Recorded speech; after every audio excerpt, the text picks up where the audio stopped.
Hello and good morning to all of you, my dear lovely students.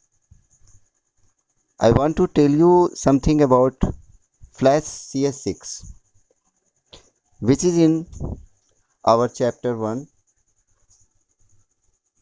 So let's get started. Flash CS6 ये आखिर है क्या? Flash CS6 तो मैं सबसे पहले आप लोगों को इसके बारे में कुछ इंट्रो दे दूं।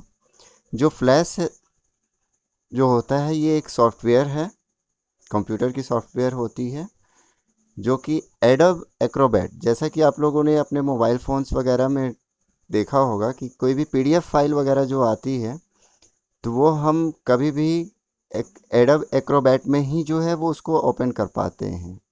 ठीक है, तो ये फ्लैश जो होता है ये एडोब एक्रोबैट का ही सिस्टम का एक पार्ट कह सकते हैं। ठीक है, तो इसमें क्या होता है कि हम एनिमेशन वगैरह जो भी होते हैं, जैसा कि हम लोग कार्टून्स वगैरह देखते हैं ना टीवीज़ पे या फिर मूवी में या गेम्स में, तो जो भी कार्टून जैसा कि अभी आप अपने स्क्रीन पे देख रहे होंगे, जो दो ये छोटे छोटे बच्चे हैं और एक साइड में भी एक फिगर है, तो ये जो इस टाइप की जो भी कार्टून्स वगैरह होती हैं एनिमेशन, तो वो हम जो है इन्हीं टाइप की जो भी सॉफ्टवेयर्स होती हैं कंप्यूटर की, तो उसमें हम लोग इसको जो है बनाते हैं। ठीक है, इसके बारे में हम आपको कुछ बता देना चाहते हैं कि Adobe Flash, popularly known as Flash, ये ज़्यादातर जो है ये फ्लैश के नाम से ही जाना जाता है। ठीक है, हाँ, तो इसके बारे में मैं आप लोगों को इंट्रोडक्शन दे रहा था कि ये जो है ये पॉपुलरली नोन जो होता है ये एज अ फ्लैश होता है। इसको जो है हम लोग ज़्यादातर फ्लैश के नाम से ही जाने जाता है इसको। This is a multimedia graphic software, ये जो है एक मल्टीमीडिया सॉफ्टवेयर है ग्राफिकली, जो कि हमारे डेस्कटॉप में ज़्यादातर यूज़ होता है इसका। और किस चीज़ के लिए होता है, तो ये मूवीज़ में कार्टून्स वगैरह, गेम्स में कार्टून एक्सेट्रा बनाने के लिए जो है इसका ज़्यादातर यूज़ होता है हमारा। ठीक है, तो इसे जो है हम सबसे पहले क्या करेंगे कि गूगल में आप जाना और वहाँ पर जो है flash CS6 download for Windows, जो भी आपका विंडोज़ वर्जन होगा वो डाल करके इसको जो है हम क्या करेंगे, पहले डाउनलोड कर लेंगे।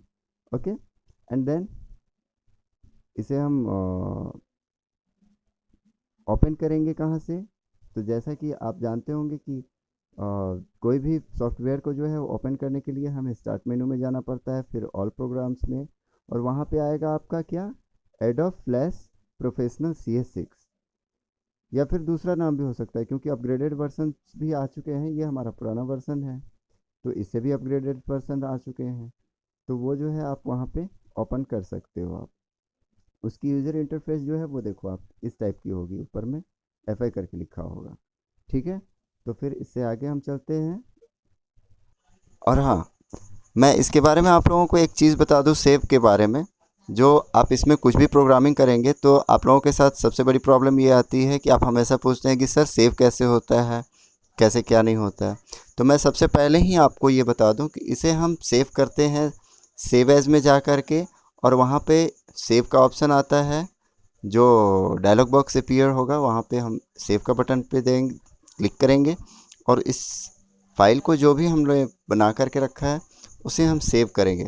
और हाँ, इसका एक्सटेंशन कोड क्या होगा, इसका एक्सटेंशन कोड जो होता है, जैसे कि वर्ड का .doc होता है DOC, एक्सेल का EXLSX, तो जितने भी सॉफ्टवेयर्स हैं उसके कोई ना कोई एक्सटेंशन कोड होते हैं। ठीक है, तो हमारा जो ये फ्लैश CS है इसका एक्सटेंशन कोड जो है वो होता है SWF।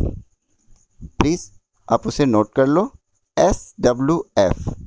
नोट कर लिया आपने, SWF। अब वहाँ पे आप लिख लो, उसका फुल फॉर्म ही तो पता होना चाहिए, जैसे कि .doc, what it means, that means document. .xls, क्या मतलब उसका, एक्सेल का फाइल हो गया। ठीक है, .ppt, पावर पॉइंट। ओके, तो सेम इज इट, जो SWF है उसका मतलब हुआ small web format, it stands on small web format. ठीक है, तो आगे फिर चलते हैं और यहाँ पे देखो आप कि ये आपका वहाँ पे जो है टूल मेनू होगा, शायद आपको अच्छे से दिख ना रहा हो, लेकिन आपको जो पिक्चर्स सेंड करी गई है तो आप उसमें बाकायदा अच्छे से आप देख सकते हो। उसमें सबसे ऊपर सिलेक्शन है, फिर सब सिलेक्शन है। ठीक है, उसी टाइप से बहुत सारे टूल बॉक्स जो होते हैं वो उसमें दिए हुए हैं, तो जो कि आपको मिलेगा कहाँ पे, तो लेफ़्ट हैंड साइड में मिलेगा। ठीक है, जो आप ओपन करोगे फ्लैश सीएस तो उसमें क्या होगा कि वो लेफ़्ट हैंड साइड में ये सारे टूल बॉक्स आपको मिल जाएंगे। ओके, और एक चीज़ और आप नोट कर लो कि ये जो फ्लैश होता है, फ्लैश सीएस, ये internal program created and published by Adobe Systems. मैंने आपको शुरू में ही बताया था कि ये जो है ये एडोब सिस्टम के द्वारा जो है ये पब्लिश और क्रिएट किया जाता है। ठीक है, और ये एक इंटरनल प्रोग्राम है, सॉफ्टवेयर है। ओके, तो फिर आते हैं अभी हम नेक्स्ट स्टेप पे, selection tool. Okay, selection tool आप नोट डाउन कर सकते हैं या फिर आप पहले जो है आप इसे सुन लीजिए और उसके बाद जो है आप देख सकते हैं अपने स्क्रीन पे। Okay, selection tool most commonly used to select and move one or more items or objects on the stage area। जो आप ओपन करोगे ना इस सॉफ्टवेयर को, तो वहाँ पे क्या होता है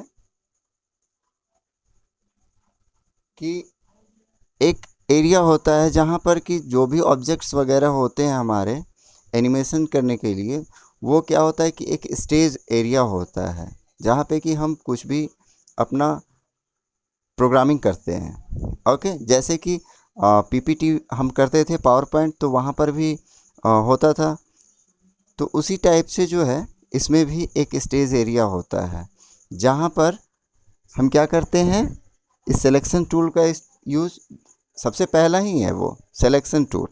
ठीक है, वो क्या होता है, मोस्टली यूज़ किस चीज़ में होता है, तो उसका यूज़ हम मोस्टली करते हैं अपने ऑब्जेक्ट या फिर आइटम को एक जगह से दूसरी जगह पे मूव करने के लिए या फिर उसे सेलेक्ट करने के लिए। ओके, हाँ, तो after that selection tool that is sub selection tool. Okay, but sub selection tool, this tool is the companion for pen.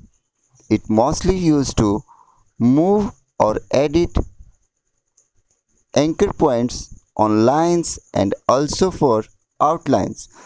that means इसका यूज़ जो होता है सब सिलेक्शन टूल का, हम क्या करते हैं कि लाइंस जो होती हैं उसमें जो ड्रैग की हुई हैं, जैसे कि आप रेड और ये येलो वाली देख रहे होगे आप, तो इसका क्या होता है कि आउटलाइन शेप जो है उसको, या फिर इंटरनल जो हुआ या फिर आउटलाइन हुआ, तो उसको सेलेक्ट करने के लिए हम इस सब सिलेक्शन टूल का यूज़ करते हैं। ओके, तो इसी तरह से there are many tool in this tool box. Okay, तो बहुत सारे ऐसे हैं इसमें, और भी सारे हैं, 3D है, टेक्स्ट है, तो बहुत सारे हैं। आप प्लीज़ उसे प्रॉपरली आप उसे पढ़ लेंगे और पढ़ने के बाद आप आगे जो भी है एक्सरसाइज दी हुई है आप उसे भी केयरफुली रीड कर लेंगे पहले। अगर आपको आने लगी तो फिर आप नोटबुक तैयार कर लेंगे, और नहीं अगर समझ में आ रही है तो फिर हम बताने के लिए तो तैयार है ही आपके सामने। तो आप बिल्कुल निश्चिंत रहें और घर पे सेफ रहें और बिल्कुल पढ़ते रहें। Okay, bye.